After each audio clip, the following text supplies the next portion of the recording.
Today I'm going to start refining some gold. I've been watching a bunch of videos on it, reading up on it. There's a good forum online, the Gold Refining Forum, and they're super helpful there. So if you're interested in doing this as a hobby, definitely do a bunch of research. And as always, be super careful. This stuff's no joke. The chemicals we use are not only corrosive, but they're also deadly if you breathe the fumes during the reactions. So the way that you can refine gold in a fairly easy way is if you can have, if you can get a bunch of junk gold, meaning karat gold that are no longer good for jewelry, twisted chains and things like that. Collect it, buy it cheap as you can, obviously, and then test it. You're going to want to test everything no matter if it's labeled or not. Once you test it, get your total amounts down. If you can see the math, I'm going to explain what that is.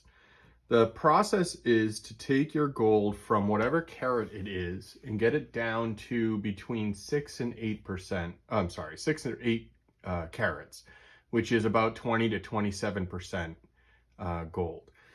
The reason you're going to do that is you're going to then dissolve out all of the base metals from that gold.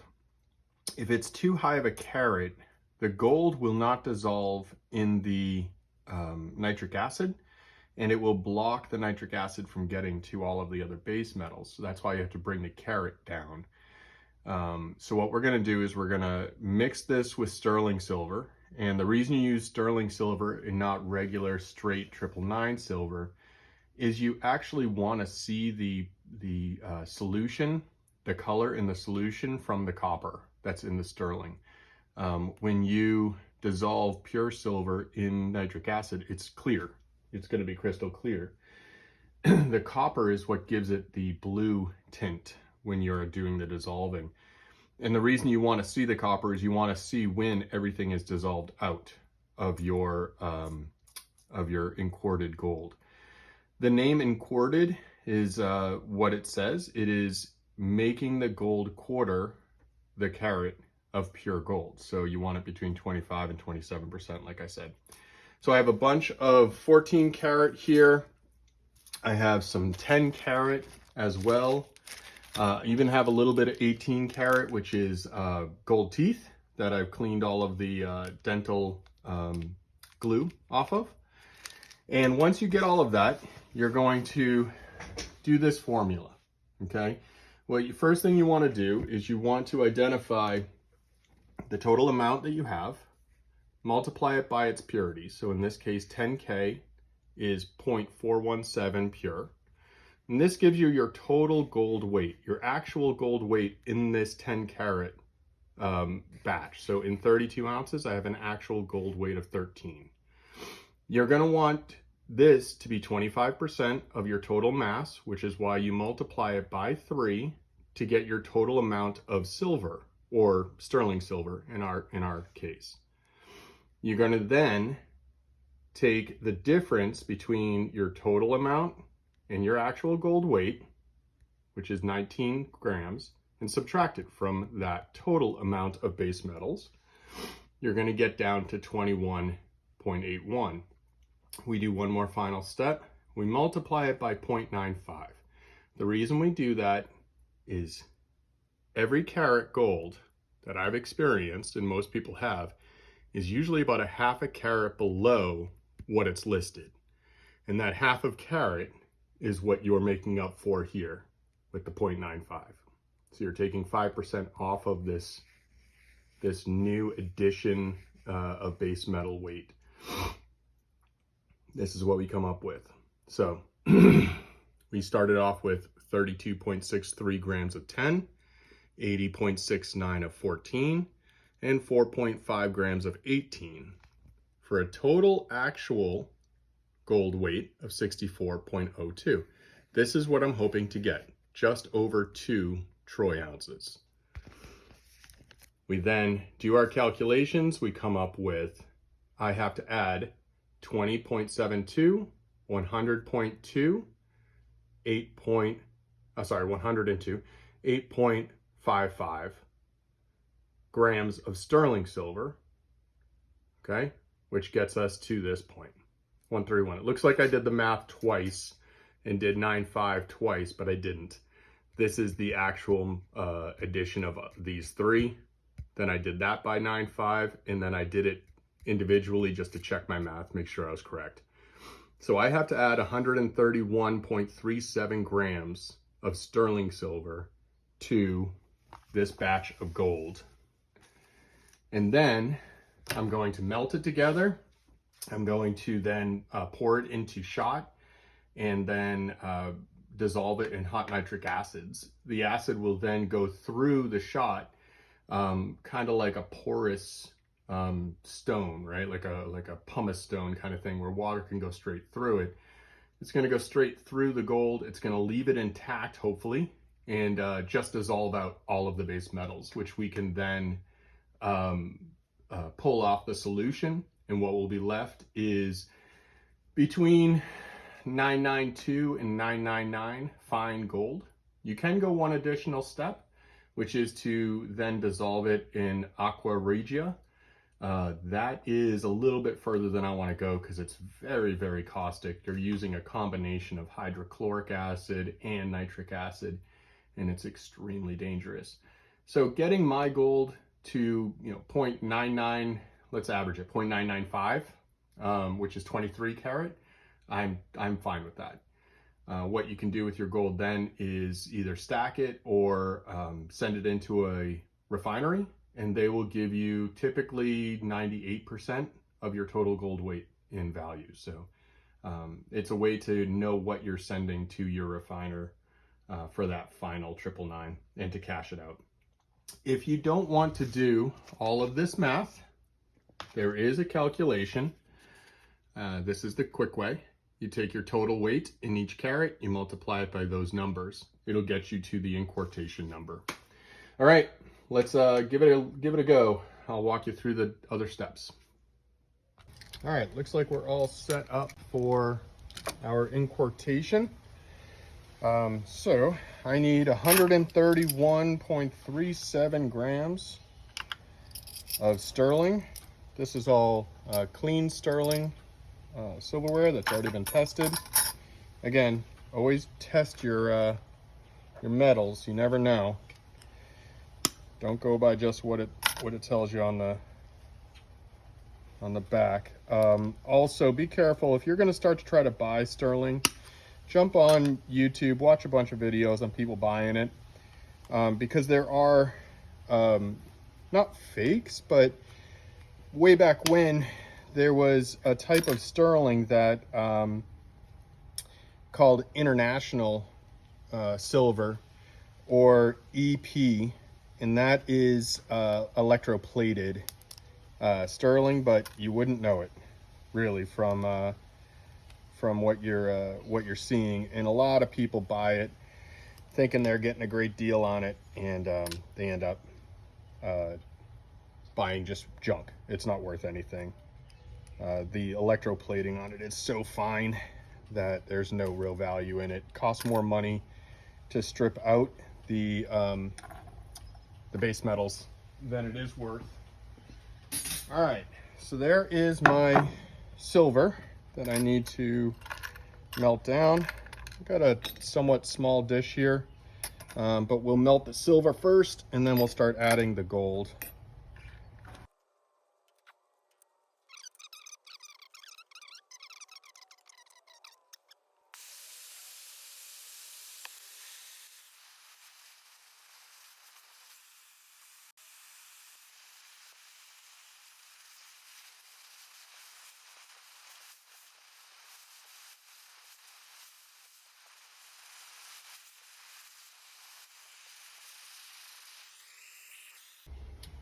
All right, so now all our gold is inquarted and poured. And now we're going to just rinse it out a whole bunch of times with some distilled water. Some graphite came over, which is pretty common.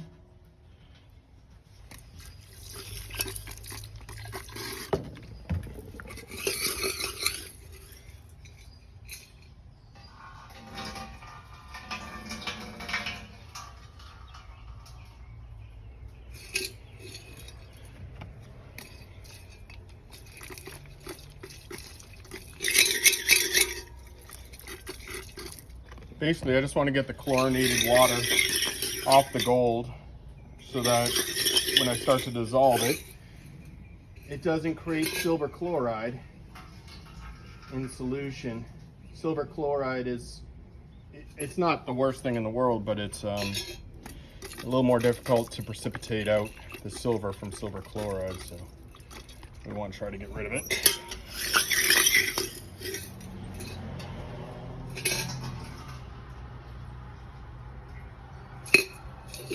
All right, I think that's it. So now what we're going to do is start a nitric acid boil on this. Let it boil for about an hour, burn off, dissolve as much of the silver and the base metals out of the gold as possible.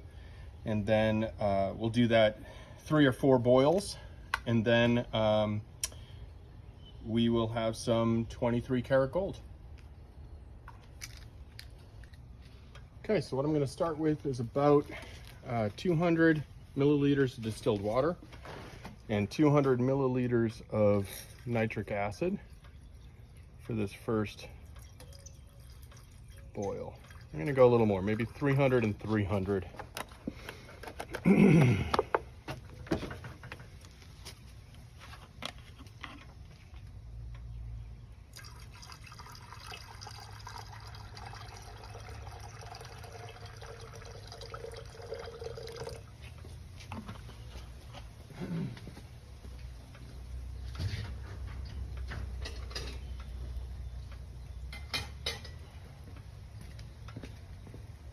Excellent. And as you can see, instantly starts to turn blue, which is the copper and the impure base metals coming out of solution. We'll let that boil for about an hour.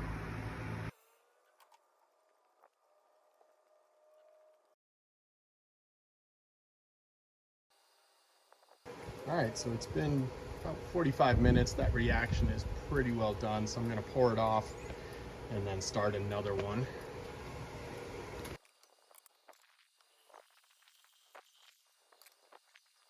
And then just rinse off as much of that as we can.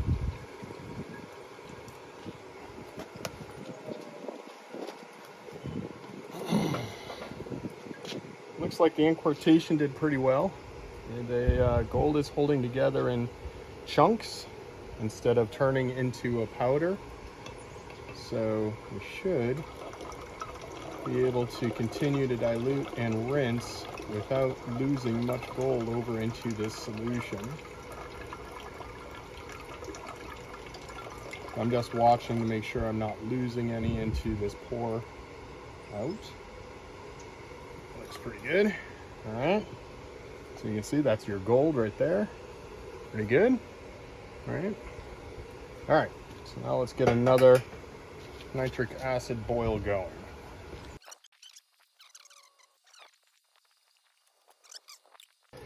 So I'm glad I'm doing this second boil. There actually was more base metals in there than I thought. Look how dark that nitric dioxide is. So we're gonna boil it off and see where it goes. Okay, so this is about an hour later. It's now 10:30 in the morning, and the second nitric acid boil for the gold seems to have died down. There is a little bit of orange gas, which means there's going to be some more base metals in there. That's fine. What I'm going to do is I'm going to pour this off. Then I'm going to do a boil in just distilled water for about maybe 10 minutes or so. Clean out as much of the gold as possible of any other silver nitrate or copper nitrate that's left in there. Pour that off and then do another nitric acid boil to see if I can get some crystal clear solution. Also, I'm going to use this nitric acid in the silver refining that's going on down there. So let's get this over here. I have a pretty large fan behind me, if that's what you're hearing. I'm not sure if it's picking up on the audio, but it's obviously blowing the fumes away. This is really caustic stuff. You got to be careful with it.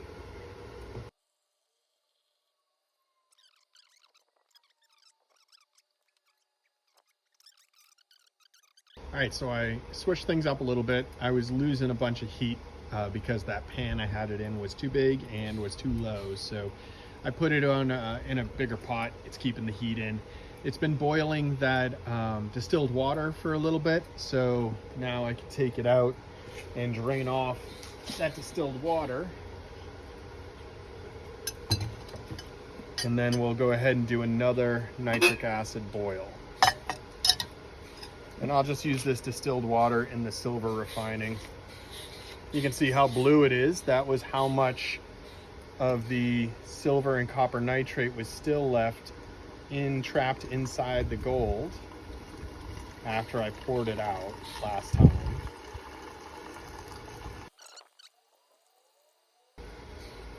Good. All right.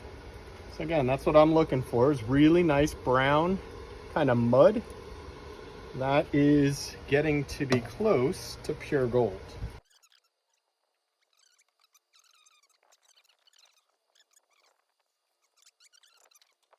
All right, so this is now nitric acid boil number 3. You can see by the fumes it's way down. You can't see the color yet because I haven't taken it out. But we're going to do that right now. You can see the silver in the background has died down a lot in its reactivity. There is some extra silver in the bottom of that, so I know that the nitric acid that was in that solution is getting eaten up, which is great. Now let's see what we look like for color. Much better, much clearer. That's good. So now we're going to pour this off.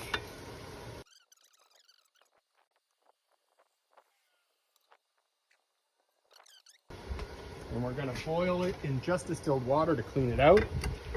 But if you can see how beautiful that gold looks right now, lovely brown tan color. Awesome. So now we'll let that boil.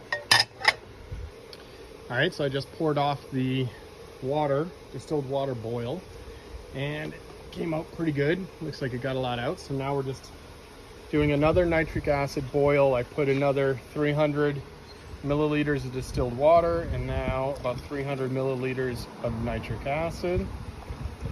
Let's see if there are any base metals still in here. All right, this is number 4 boil for the pure gold. It's definitely a lot clearer. There is very few fumes. The red death is limited. You can still see it's a little bit blue, which means there's still some impurities. So we're gonna have to do another one, but it's much better. Pour this off.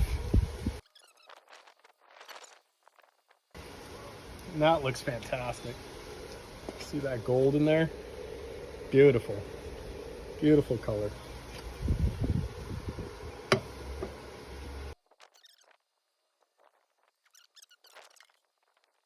All right, this is boil number 5, and I think we are pretty close to there.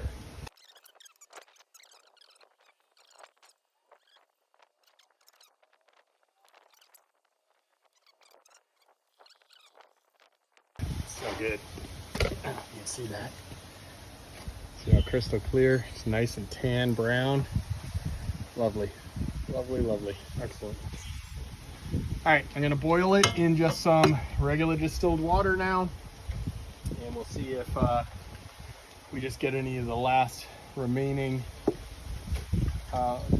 silver copper nitrate out of it, and then I'm gonna call it done. All right, so here is our gold. That is the encorded gold with all of the silver and copper dissolved out from inside it. It is looking great. Very excited about it. So now what we're going to do is try to get it in this dish without too much water. All right, that's pretty good. So we're going to start melting this down, and then I pour it in this little mold, see if we can get a cool little 2-ounce bar out of it. That's going to be the idea, at least. So let me grab my welding hat.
I'm going to remelt this one and get a smaller mold so that it fills it all the way up. Yeah, let's do that. We're gonna go back there, here, smaller bar. Wonderful.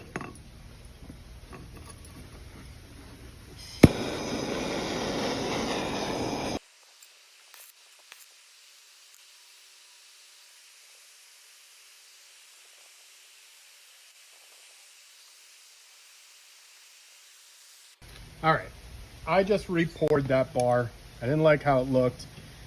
I thought maybe I didn't have it hot enough, and I was correct. I didn't have it hot enough. So I just re-poured it. And now, this is how my gold bar should look. Awesome, right?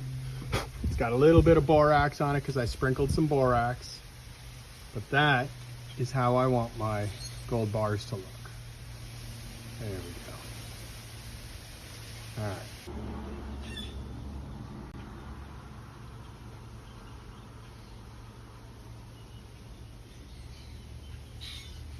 There it is. That is the pure 23 to 24 karat gold bar. It came in just under 2 troy ounces, which is not to be unexpected. If you remember, I told you that most times things that are labeled a certain carat are actually about a half a carat under that. And so in that case, it's pretty much right on. There's not a lot of loss of gold in this process. I may have a slight amount of dust gold that's suspended in the last water boil that I did, but it's really not going to be enough to matter. What I'll probably do is on the next refining, I'll just refine a little bit extra and 0.66 grams to get myself to 62.2. So there it is. Thanks for watching. Hopefully that was as fun for you as it was for me. I really enjoyed it. Obviously I was super nervous about doing gold. I've been doing silver for a long time. Gold made me nervous because it's just a lot more value in a small amount. This little bar here is worth today just under $4,000. So you can tell if I made a mistake, I would be really upset. Where this tiny bit of silver is only worth about $30. So anyways, thanks again. Have a great day.